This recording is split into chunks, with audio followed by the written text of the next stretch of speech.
श्रीमद् भागवत महापुराण। भगवान बहुत कृपामय है।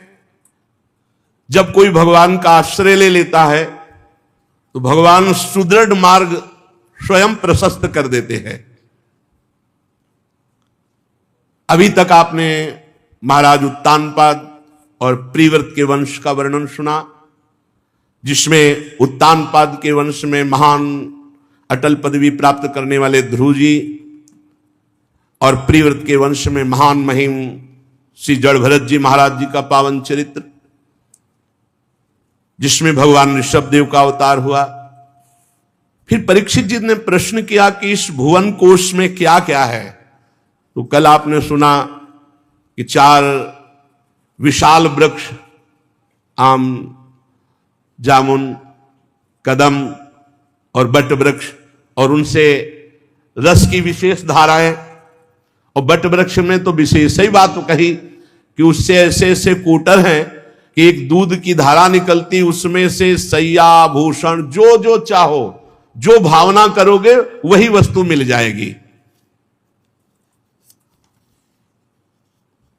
फिर वर्णन हुआ वामन भगवान ने जब अपना श्री चरण बढ़ाया था तो ब्रह्मांड कटाह को फोड़ करके जो ऊपर चरण पहुंचा, उससे जो चरणामृत, वो पहले भगवत पदी, फिर विष्णुपदी, फिर आकाश गंगा के रूप में, फिर वही भागीरथ जी की तपस्या के द्वारा हिमालय से होते हुए भारत में जो परम पावन करते हुए प्रवाहित हुई श्री गंगा जी। गंगा जी की बड़ी अद्भुत महिमा है।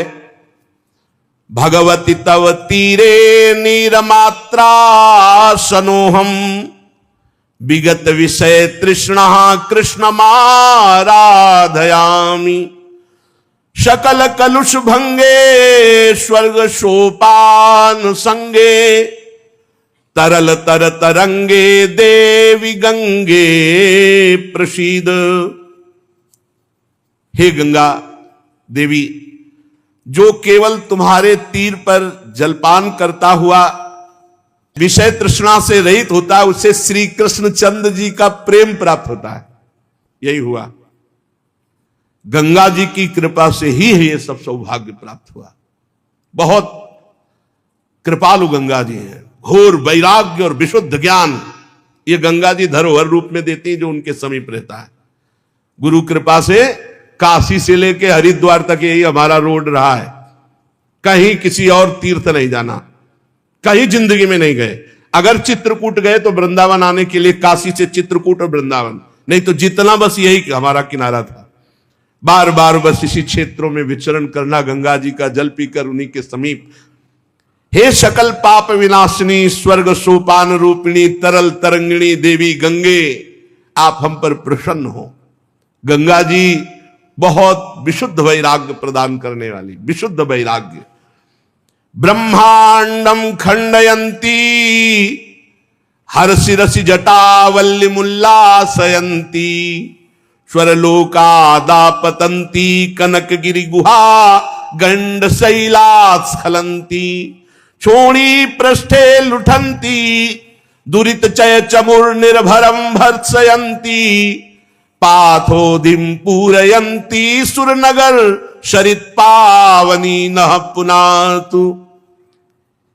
हे माता, ये जो ब्रह्मांड कटाह को फोड़कर आप निकली और महादेव जी की जटालता को उल्लसित करती हुई स्वर्गलोक से गिरती हुई सुमेरु की गुफा पर्वतमाला से झड़ती हुई पृथ्वी पर लौटती हुई और पाप समूह के समूह का नाश करती हुई आप जो भारत देश में समुद्र को भर रही, हे देवपुरी को पावन करने वाली महामहिम गंगा जी, हम आपको प्रणाम करते हैं, हम आपका स्मरण करते हैं। बहुत सुख प्रदान करती हैं वैरागियों को गंगा जी। हृदय में एक अद्भुत आनंद, अद्भुत शांति जब गंगा के किनारे। अरे परमार्थ एक बहुत विशुद्ध अलग मार्ग है। ये सब प्रपंच, बहुत प्रपंच, एकांत सेवन, निरंतर भगवत चिंतन, यही आप कहीं भी हो, अगर आपका चिंतन परिपक्व है तो पूरा धाम, पूरा निकुंज वहां प्रकाशित हो जाएगा जहां होगे। ये धाम, ये निकुंज कोई जड़ देश नहीं है, जहां आप होगे। भाई जी श्री हनुमान प्रसाद पोद्दार जी महाराज, पूज्य राधा बाबा गीता वाटिका में बैठ के कौन सी निकुंज लीला से वंचित रह गए, आप हमें बताओ। क्यों रात दिन श्यामा श्याम के चिंतन, प्रपंच शून्य, ये सब प्रपंच से बचो। पूज्य स्वामी श्री राम सुखदास जी महाराज जी ने साधक संजीवनी में लिखा है कि इस विषय प्रपंच रूपी धागे को सुलझाना मानो छटाक भर, और संप्रदाय रूपी धागे को समझाना मनो उलझा हुआ धागा। बचो, बस नाम मंत्र उपासना भगवत प्राप्ति के मार्ग में। भगवत प्राप्ति का मार्ग प्रपंच शून्य है, किसी से कोई बड़ा झंझट है भैया। नाम बाणी सेवक शरण सदा रहे, अनंत नहीं विश्राम बानी, श्री हरिवंश की कह हरिवंश नाम। सब प्राप्त हो जाएगा, गुरु प्रसन्न हो जाएंगे, सब प्रसन्न हो जाएंगे। जब लक्ष्य बन जाए भगवत प्राप्ति का तो बस फिर और कुछ स्वीकार नहीं करना चाहिए। आगे बढ़ते रहो, आगे बढ़ते रहो, श्री जी पक्का मिल जाएंगी। वो अहंकार की बात नहीं होती, वो पिपासा होती भगवत प्राप्ति की। सर्वस्व तज हरिभज, तभी भगवत प्राप्ति। हे माता, तुम महादेव जी की मस्तक की लीलामयी माला हो। भगवती भव लीला मौली माले तवाम्भा, कणुमणु परिमाणम प्राणिनों में स्पृशंति। अगर एक बूंद गंगा जल जबान पे पड़ा हो और प्राण निकल जाए तो भगवत धाम जाएगा। और अगर 100 कोस दूर से भी हो और दूर से पुकारो गंगा गंगा गंगा, तो आप निष्पाप हो जाओगे। उसे योजना नाम सतैरपि कहा है। 400 कोस दूर से गंगा गंगा यो ब्रूयात योजना नाम सतैरपि। कलि कलंक के भय का नाश करके वो दिव्य परम धाम प्रदान करने की, देखो परम धाम प्रदान किया गंगा जी ने। देवाधिदेव महादेव जी, गंगा जी, इन सब की कृपा से यह सौभाग्य प्राप्त हुआ। तो गंगा जी भूतल पर भागीरथी के नाम से कही गई। जो गदगद कंठ से गंगा जी का स्मरण करता है, उसका रोमांच जो होता है तो मानो सारे पाप भस्म हो रहे हो। पर गंगा जी से प्रीति तभी होती जब गंगा स्नान, गंगा आचमन, गंगा जी के समीप बैठना, सेवन करना, तब गंगा जी से प्रीति हो जाती है।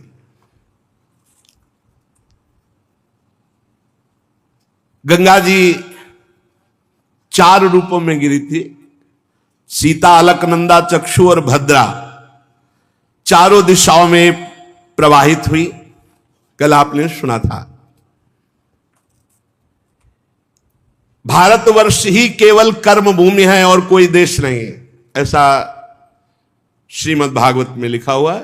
तत्रापि भारत में वो वर्षम कर्म क्षेत्र मन्या नष्ट वर्षाणि स्वर्गिणा पुण्य शेषोपभोगा स्थान। केवल भारत कर्म भूमि है और जितने भी देश है ये स्वर्ग से भोगे हुए बचे हुए जो पुण्य है उनको भोगने के लिए भोग योनियां है। इसीलिए अन्यत्र भोग प्रधान देश है और अपना योग प्रधान देश है। यहां कर्म क्षेत्र है, यहां जो कर्म करोगे तो आप उन्नति या अवनति को प्राप्त हो सकते हो, अन्य देशों में नहीं। अगर कहीं अन्य भगवत प्राप्ति की बात है तो किसी भारत के ब्रह्म ऋषि का द्वारा जो फेंका हुआ शब्द रूपी बीज है वही होगा, अन्यत्र नहीं। अन्यत्र स्वर्ग नरक से ज्यादा कहीं बात नहीं। भगवत प्राप्ति जीवन मुक्त अवस्था है केवल भारत देश के ब्रह्म ऋषियों की। इसीलिए भारत देश में जन्म होना और भगवत प्राप्ति का योग प्राप्त होना बहुत सौभाग्य का विषय है। जो अन्य देश के लोग हैं वो देवलोक से बचे हुए भोगों को भोगते, इसीलिए वहां देखो ज्यादातर भोग प्रधानता ही रहती। कोई ऐसा नहीं कि अमुक कर्म का अनुष्ठान अमुक फल देने वाला, ऐसा कुछ नहीं। बस वही इंद्रियजन्य भोगों की विशेषता बाहुल्यता होती है। 9 वर्षों में भगवान नारायण के अनुग्रह से जो जैसे इलावर्त तो भगवान शंकर वहां विराजमान है। इलावर्त वर्ष में कोई भी पुरुष का प्रवेश नहीं हो सकता। अगर कोई पुरुष प्रवेश हुआ तो स्त्री बन जाएगा। पार्वती जी का शाप है, वहां कोई दूसरा पुरुष प्रवेश नहीं कर सकता। वहां अगर कोई भूल से भी पुरलिंग, चाहे पशु पक्षी क्यों ना हो, प्रवेश कर जाए तो तत्काल वो स्त्रीलिंग में हो जाएगा। इस प्रसंग का हम आगे 9वें स्कंद में वर्णन करेंगे। इलाव्रत वर्ष में पार्वती जी की अरबों खरबों दासियां, भगवान शंकर वहां विराजमान हैं और वो भगवान की वासुदेव, प्रद्युम्न, अनिरुद्ध, संकर्षण, ये चतुर्व्यूह की आराधना करते रहते हैं भगवान शंकर।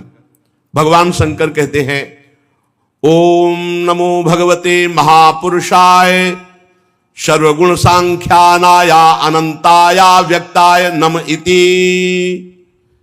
ओम, जिनसे सभी गुणों की अभिव्यक्ति होती है, उन अनंत और अव्यक्त मूर्ति ओंकार स्वरूप भगवान श्री कृष्ण को नमस्कार है।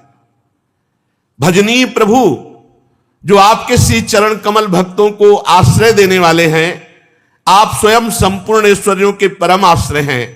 भक्तों के सामने आप अपना भूत भावन स्वरूप पूर्णतया प्रकट कर देते हैं, उन्हें संसार बंधन से मुक्त कर देते हैं। किंतु जो अभक्त होते हैं उनको आप संसार बंधन में डालते हैं। हे सर्वेश्वर, मैं आपका भजन करता हूं। प्रभु, भगवान शिव कह रहे हैं, हम क्रोध को नहीं जीत पाए, क्रोध के आवेग को नहीं जीत सके। हमारी दृष्टि तत्काल क्रोध से युक्त हो जाती है, परंतु आप संसार का नियमन करने के लिए साक्षी रूप से सबकी एक एक वृत्तियों को देखते रहते हो। हमारी तरफ आपकी दृष्टि है। प्रभु, इन माइक विषयों का मेरी चित्त वृत्ति पर नाम मात्र भी प्रभाव नहीं पड़ता।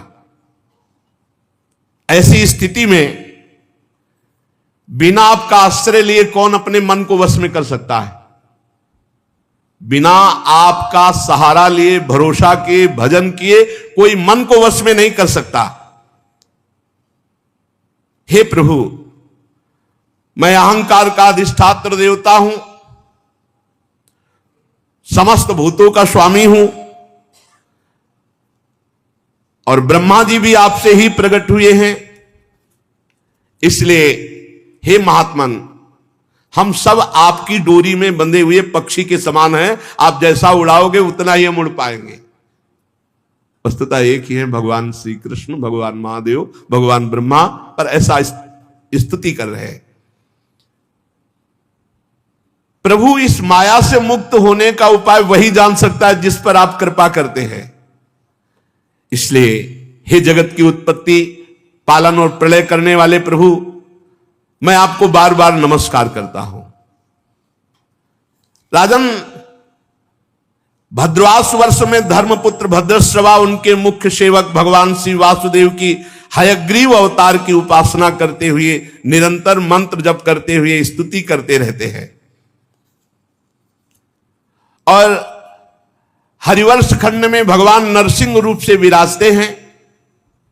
महाभागवत प्रहलाद जी अपने परिकर के साथ मंत्र जप करते हुए विशेष स्तोत्रों से नरसिंह भगवान की आराधना करते रहते हैं। ओम नमो भगवते नरसिंहाय, नमस्तेजस्तेजसे आविराविर्भव, वज्रनख वज्रदष्ट कर्माशयान, रंधय रंधय तमो ग्रस ग्रस, ओम स्वाहा अभय मभय मात्मनि भूयिष्ठा, ओम श्रोम। वैसे हमने जीवन में देखा, कहीं भय लगे तो नरसिंह भगवान का अगर स्मरण कर लिया जाए तो बहुत जल्दी भय है। ये गंगा किनारे हमने अनुभव किया, जहां कहीं विशेष भय की परिस्थिति हो तो मान लो ये पूरा श्लोक ना आता हो तो बस जय नरसिंह जय नरसिंह। अगर नरसिंह भगवान का स्तवन किया जाए तो तत्काल अभय मभय मात्मनि भूयिष्ठा, ओम छोम, तत्काल अभय स्थिति प्राप्त होती है। नारायणानंत हरे नृसिंह प्रहलाद बाधा हर हे कृपालु, इतना हम जपते थे। जब कभी कहीं विशेष भय की स्थिति आती तो ये नारायणानंत हरे नृसिंह प्रहलाद बाधा हर हे कृपालु, इतने मात्र से थोड़ी ही देर में बहुत सी ऐसी समस्याएं देखी जिनका समाधान भगवान नरसिंह देव जी की कृपा से पूर्व में हरिवंश खंड में भगवान प्रहलाद जी के द्वारा पूजित होते हैं। प्रहलाद जी अपने परिकर के साथ ऐसा मंत्र जप करते हैं। भगवत भक्तों के साथ भगवान के पावन चरित्रों का गान करते हैं। केतुमाल वर्ष में लक्ष्मी जी संवत्सर नामक प्रजापति के पुत्र और पुत्रियों को प्रिय करने के लिए भगवान वहां कामदेव के रूप में निवास करते हैं। अपनी समस्त सखियों के साथ केतुमाल वर्ष में लक्ष्मी जी भगवान श्रीहरि के काम रूप की आराधना करती है। रम्यक वर्ष में भगवान वहां के अधिपति मनु के पूर्व काल में जो मत्स्य रूप दिखाया था, तो वहां भगवान मत्स्य रूप से विराजमान रहते हैं और मनु भगवान मंत्र का जप करते हुए स्तोत्रों के द्वारा मत्स्य भगवान की आराधना करते हैं।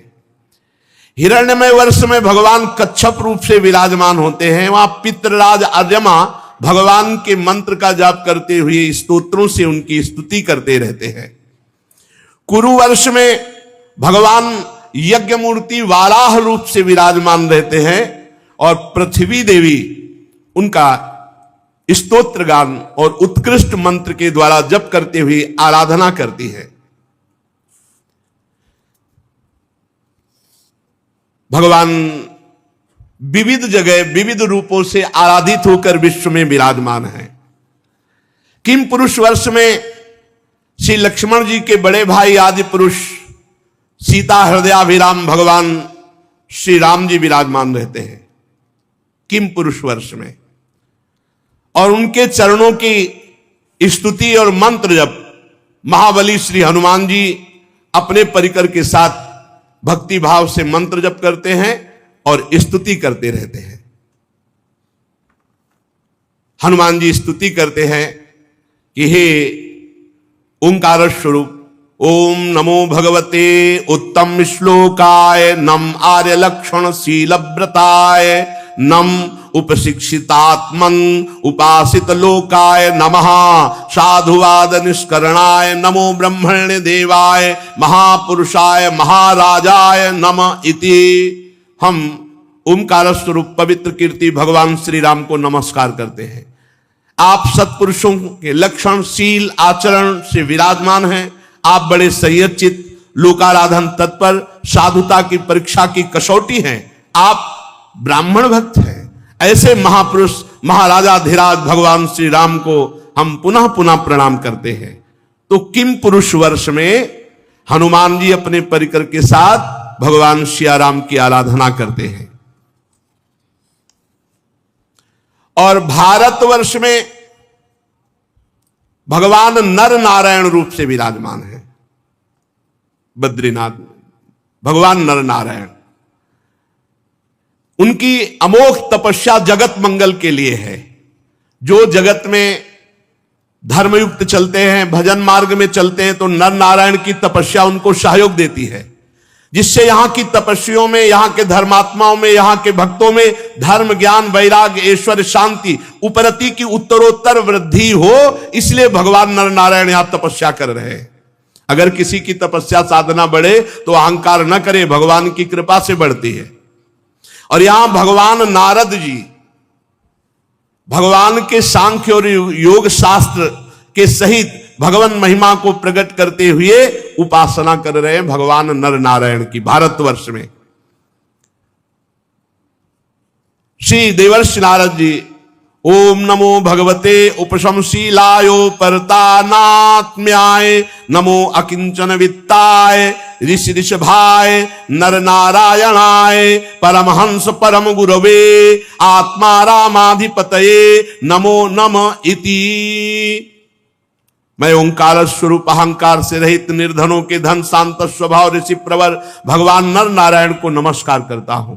वे परमहंसों के परम गुरु और आत्मा रामों के अधीश्वर हैं। मैं भगवान नर नारायण को बार बार नमस्कार करता हूं। देवर्षि नारद भारतवर्ष में भगवान नर नारायण की उपासना करते हुए उनका स्तवन करते हैं। ये भारतवर्ष परम पवित्र है। इसमें मंगलमय मंगलप्रस्थ मैनाक त्रिकूट ऋषभ कूटक कोल्लक सह, देवगिरी, ऋष्यमुख, श्रीशैल, वेंकट, महेंद्रगिरी, वारिधार, विंध, शुक्तिमान, ऋक्षगिरी, पारियात्र, द्रोण, चित्रकूट, गोवर्धन, रैवतक, ककुब, नील, गोकामुख, इंद्रकील, कामदगिरी, ये महान महान पवित्र पर्वत भारतवर्ष में विराजमान है। और भी सैकड़ों हजारों पर्वत हैं जिनका कहां तक नाम गिनाएं। और बहुत सी पवित्र करने वाली नदियां हैं जो भारतीय प्रजा इन गिरिराज का और नदियों का सेवन करके पाप रहित होती है। यहां की मुख्य नदियां हैं भारत की चंद्रवसा, ताम्रपर्णी, अवटोदा, कृतमाला, वैहायसी, कावेरी, वेणी, पयस्वनी, सरकरावर्ता, तुंगभद्रा, कृष्णा, वेण्या, भीमरथी, गोदावरी, निर्विंध्या, पयोश्री, तापी, रेवा, सुरसा, नर्मदा, चरमण्यवती, सिंधु, अंध, सोण, नद, महानदी, वेदस्मृति, ऋषिकुल्या, त्रिशामा, कौशिकी, मंदाकिनी, जमुना जी, सरस्वती जी, दुषद्वती, गोमती, सरजू जी, रोधस्वती, सप्तवती, सुषोमा, शतद्रु, चंद्रभागा, मरुद्वृद्धा, वितस्ता, अष्टनी, विश्वा और गंगा। ये पवित्र पवित्र इतनी नदियां भारत में। इस भारतवर्ष में जन्म लेने वाले ही पुरुष को अपने हुए किए हुए कर्मों का फल मिलेगा। बाहर जो जन्मे हैं वहां केवल भोग योनि है, उनके नए कर्म नहीं होते। यहां नए कर्म माने जाएंगे, कर्म भूमि भारतवर्ष, ऐसा श्रीमद् भागवत कह रहे हैं। यहां जो सतोगुणी, रजोगुणी, तमोगुणी, ये कहीं नाम ही नहीं सुनोगे। 3 गुणों की चर्चा नहीं सुनोगे, मोक्ष का नाम नहीं सुनोगे, परम पद का नाम नहीं सुनोगे। यहां दिव्य मानुषी और नारकी योनियों के कर्म करके चाहे नरक चले जाओ, चाहे स्वर्ग चले जाओ, चाहे मोक्ष पद प्राप्त कर लो। ये केवल भारतवर्ष में। इसी वर्ष में, भारतवर्ष में अपने अपने धर्म के अनुसार किए ये धर्मों का अनुष्ठान मोक्ष की प्राप्ति करा देता है, परम पद की, अन्यत्र कहीं नहीं है। 4 वर्ण, 4 आश्रम, धर्म, परंपरा, ये सब नहीं, कहीं नहीं पाओगे। या पातिव्रत धर्म, ये सब कहीं नहीं पाओगे। ये केवल भारत देश में ही है। संपूर्ण भूतों के आत्मा, राग दोषों से रहित, अनिर्वचनीय, निराधार परमात्मा भगवान श्री कृष्ण की अनन्य भक्ति करके प्रेम या मोक्ष जो चाहो भारतवर्ष में प्राप्त कर सकते हो। अगर कहीं भारत का कोई ऋषि बाहर है, उपदेश दिया, तो भारतीय पद्धति से ही वो मोक्ष या प्रेम को प्राप्त होगा। ये भक्तिभाव तभी होता है जब बहुत काल सत्संग किया जाता है, हृदय की पाप ग्रंथियां नष्ट हो जाती है, तो प्रेमी भक्तों के संग से श्री कृष्ण भक्ति का प्रादुर्भाव होता है। शास्त्रों में गाया गया है, अहो अमीशाम किमकारी शोभनम प्रसन्न येषां सिदुत स्वयं हरि यैर्जन्म लब्धम नृषभारताजिरे मुकुंद सेवौपैकम स्पृहाहिनः। देवता भी भारतवर्ष में उत्पन्न हुए मनुष्यों की महिमा गाते हैं। अहो धन्य है उनका जन्म जो भारतवर्ष में मनुष्य योनि में जन्मे।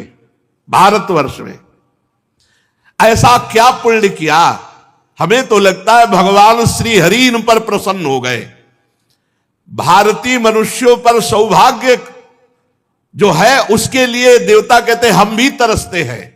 इसलिए गोस्वामी जी ने लिखा, बड़े भाग मानुष तन पावा, सुर दुर्लभ सदग्रंथन गावा। हम कठोर यज्ञ, तपस्या, व्रत और दानादि के द्वारा तुच्छ स्वर्ग लोकों का अधिकार प्राप्त किया। एक बार अवसर मिल जाए, मुझे मनुष्य बना दिया जाए, मैं इतना भगवान की स्मृति से युक्त हो जाऊंगा कि मोक्ष पद प्राप्त कर लूंगा, परम पद प्राप्त कर लूंगा। देवता बनकर के यहां इंद्रियों के भोगों में इतना फंस गया कि स्मृति शक्ति ही छिन गई। धन्य है भारतवासी जो भगवान श्री हरि के चरण कमलों की स्मृति में तन्मय है।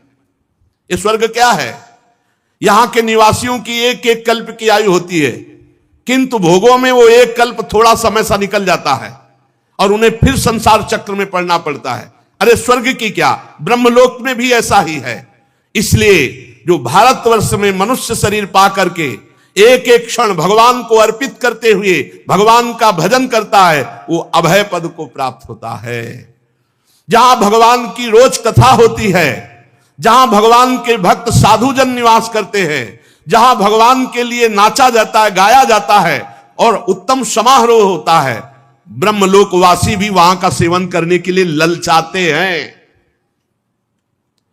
जिन जीवों में भारतवर्ष में जन्म लेना और विवेक बुद्धि प्रकट होना और द्रव्य आदि सामग्रियों से भगवान की आराधना करना, वो आवागमन चक्र से मुक्त हो जाते हैं, वो फांसी से माया की मुक्त हो जाते हैं। इन भारतवासियों का कैसा सौभाग्य है कि जब ये भाव में भरकर भगवान की आराधना करते हैं तो ये अपने को ही नहीं, सातरत सा लोकांतारयत, लोकों को तार देते हैं। श्री हरि प्रसन्न हो जाते हैं। ये सकाम भाव करके फंस गए, सकाम भाव करके फंस गए। ये सकाम भाव को ही तोड़ने के लिए मानव जन्म मिला है, कामनाओं का त्याग करने के लिए। क्योंकि एक वस्तु मांगोगे मिलेगी तो चार वस्तुओं की मांग फिर खड़ी हो जाएगी। इनका कभी तारतम्य मांग का टूटेगा नहीं। भजन के द्वारा कामनाओं का ही नाश कर दो। इच्छा समाप्त होना ही मुक्ति है, इच्छा समाप्त होना ही आवागमन से रहित हो जाना है। इसलिए देवता लोग भी भारत में मनुष्य जन्म पाने की आकांक्षा करते हैं। हे राजन, अब तक हमने तुम्हें इन लोकों की बात बताई। अब एक राजा सगर थे, उन्होंने अपने पुत्रों को यज्ञ के घोड़ा ढूंढने के लिए भेजा तो उन्होंने पृथ्वी को चारों ओर से खोद डाला। जम्बू द्वीप के अंतर्गत 8 उपद्वीप बन गए। स्वर्णप्रस्थ, चंद्र शुक्ल, आवर्तन, रमणक, मंदर हरिण, पांचजन्य, सिंघल और लंका, ये जम्बू द्वीप के अंतर्गत बन गए। श्री सुखदेव जी कहते हैं, परीक्षित, जैसा हमने अपने गुरुदेव श्री कृष्ण द्वैपायन जी के मुख से सुना, ठीक वैसा तुम्हें जम्बूद्वीप के वर्षों का विभाग सुनाया। अब राजन, तुम्हें परिमाण, लक्षण और स्थिति के अनुसार प्लक्ष आदि द्वीपों का वर्णन करेंगे। अपनी तरफ से हम प्रार्थना करते हैं, नाम न छूटे, हमारे द्वारा कोई गलत आचरण न हो और आचार्य वाणी का गायन अत्यंत अनिवार्य, और बिना भोग लगाए कोई भी पानी या पदार्थ ना पाओ। अपने आप भगवत प्राप्त हो जाओगे, अपने आप गुरुजन प्रसन्न हो जाएंगे, श्री जी प्रसन्न। ज्यादा खोपड़ी लड़ाने की जरूरत नहीं है, हम उनके बच्चे हैं और उन्हीं की रची हुई माया है, ये किसी और की गैर की रची हुई नहीं। जब हम उनकी शरण में होंगे तो माया नाम की कोई चीज नहीं। आप बिल्कुल भयभीत ना हो, ये सारी जिम्मेवारी हमारी नहीं है, उनकी भी है। ये खेल किसका रचा हुआ है? उनका। बीच पाले में सिंहासन में बैठे हैं वो, माया भी उन्हीं की है और हम भी उन्हीं के हैं, और कबड्डी का खेल खिलवा रहे हैं। तो जीत हमारी होगी। क्यों होगी जीत? इसलिए जीत होगी कि हम उनकी शरण में हैं। जैसे भी उनकी शरण में, जीत हमारी होगी।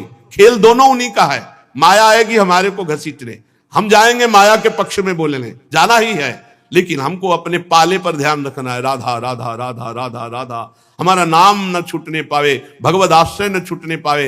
ये बहुत जन्मों से भटक रहे हैं, अब भटकना मिट जाए। श्री जी के चरणों का, गुरु जी के चरणों का आश्रय लेकर के हम इस माया प्रपंच से हटे।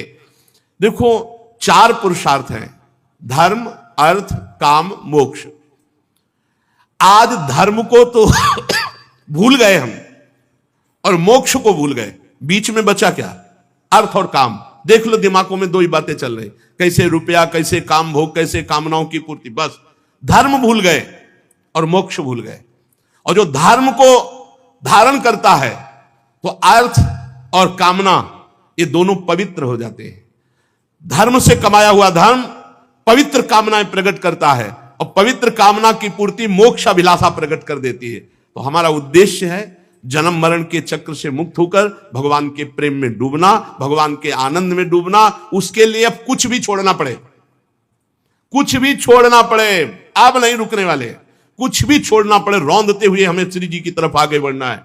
ये रुपया, ये पैसा, नाना प्रकार की मान्यताएं, नाना प्रकार की धारणाएं, नाना प्रकार के संबंध नहीं, हर कष्ट सहते हुए अब नहीं, अब केवल श्री जी, केवल प्रियालाल की प्राप्ति, किसी की नहीं सुननी। ये महाप्रस्थान है।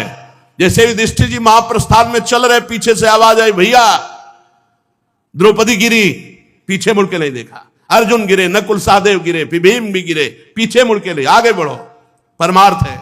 हमको ये जन्म व्यर्थ नहीं देना, श्री जी के चरणों तक पहुंचाना है।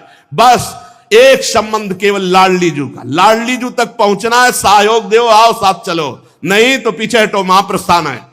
आगे बढ़ो, आगे बढ़ो, कहीं भी हमें पैर लड़खड़ाने नहीं, रुकना नहीं, अपनी प्यारी जू तक पहुंचना है। हम आपको अंदर की बात बतावें, हमारी प्यारी जू बहुत करुणामय है, उनकी बहुत करुणा है। हम जितने शरणागत हैं, एक नियम पकड़े रहना, हमें इस जन्म में कहीं राजी नहीं होना श्री जी के सिवा। हमें श्री जी चाहिए, झूठे से ही पकड़े रहना, हमें श्री जी चाहिए, हमें श्री जी चाहिए। तो श्री जी इस बात को कभी नहीं टाल सकती। उन्होंने पसंद किया है हम लोगों को। मेरे बल तो श्री वृंदावन रानी, मेरे बल श्री वृंदावन रानी। हम जीते जीते हैं, पक्का जीते हैं, हारने पर भी जीते हैं। इसलिए हमको बिल्कुल परेशान नहीं होना। इनकी दुरंत माया है जो हमारे प्राण प्रीतम है। हमको बिल्कुल नहीं डरना, हमें इसी जन्म में भगवत प्राप्ति होगी। पक्का दिमाग में चढ़ा लो, कोई नहीं रोक सकता, कोई नहीं रोक सकता, कोई नहीं रोक सकता। 3 बार कह रहे, वृंदावन में कह रहे, हम श्री जी की शरण में। तो हमको भरोसा करना है, वो हमें स्वीकार किए, हमें पार, और किसी के नहीं सुनना। हमारा सिद्धांत श्री जी, श्री जी की शरण में, श्री जी की कृपा से श्री जी की प्राप्ति। आप श्री जी को ना भजो, आपको कोई श्री जी प्राप्त करवा दे, हमें आज तक उदाहरण बताना। और आप श्री जी को भजो, आपसे श्री जी को कोई रोक ले तो आप हमें बताना, ये भी बताना नहीं। घोर निशाचर प्रवृत्ति वालों ने जब भगवत आराधन के भाव में प्रियाजू को पुकारा तो प्रियालाल मिल गया। प्रियालाल बहुत करुणामय है, वो सीधे हमारे हैं, बीच में नहीं, सीधे हमारे प्रियालाल हैं। बस जो नाम मिला, जो मंत्र मिला, जो वाणी मिला, बस उसी को पकड़ लो। ये ढांचे अलग अलग हैं, सब में वही गरज रहे, वही बरस रहे। कभी कभी वो भी परीक्षा के लिए देखते हैं, तो चाहे परीक्षा करो, चाहे कसौटी कसो, हारे तो आपके और जीते तो आपके। नंबर में हमारे कमी नहीं होगी, पक्का समझ लो। हम जो आपको गरज गरज के कह रहे हैं, उनके स्वभाव को पकड़ के कह रहे हैं। कॉपी में उत्तर सही नहीं लिखा, पर ऊपर से नंबर सही पड़ा है, तो आपका जो नंबर आएगा कि आप पास हो चुके हैं, हम पास हो चुके हैं। कौन, कैसे? श्री हरिवंश शरण जे आए, श्री वृषभानु कुंवरी नंद नंदन, निजकर अपनी चिट्ठी चढ़ाए। बस बैठ जाओ, बैठ जाओ, खूब नाम जप करो, किसी से कोई संबंध मत करो, न राग, न द्वेष, न लड़ाई, न झगड़ा, न प्रियता, न किसी से मतलब। दत्तात्रेय जी ने एक बाज को भी गुरु बनाया। क्यों? बाज एक मांस का टुकड़ा लिए हुए जा रहा, तो बहुत से पक्षी उसको घेर लिए, चोंच मार रहे थे बड़ा। उसने मांस का टुकड़ा, सब पक्षी वहां चले गए, वो आराम से उड़ता चला गया। ये संसार में अगर कुछ भी अपने पास संसार का है तो संसार की दृष्टि रहती है। पागलों जैसा जीवन हो जाए, कोई हमें बुद्धिमान न समझे, कोई हमें महान न समझे, बस राधा राधा राधा, निकल चलो चुपचाप। कौन सी घड़ी आखिरी हो क्या पता। प्लानिंग न जाने कह कह के जन्म की बन रही, और भरोसा मिनट का नहीं। इसलिए श्री जी के भरोसे रहो, खूब नाम जप करो और मस्ती में रहो। जिन्होंने हमें बुलाया है वही हमारा बेड़ा पार करेंगे, जिन्होंने हमें अपनाया है वही हमको अपने पास बुलाएंगे। हमारे अंदर कोई साधन नहीं, और हम कोई साधन के बल से आपके पास आने के लिए गरज नहीं रहे, हम आपके भरोसे से आपके गरज रहे। खूब नाम बस न छूटे, नाम पकड़े।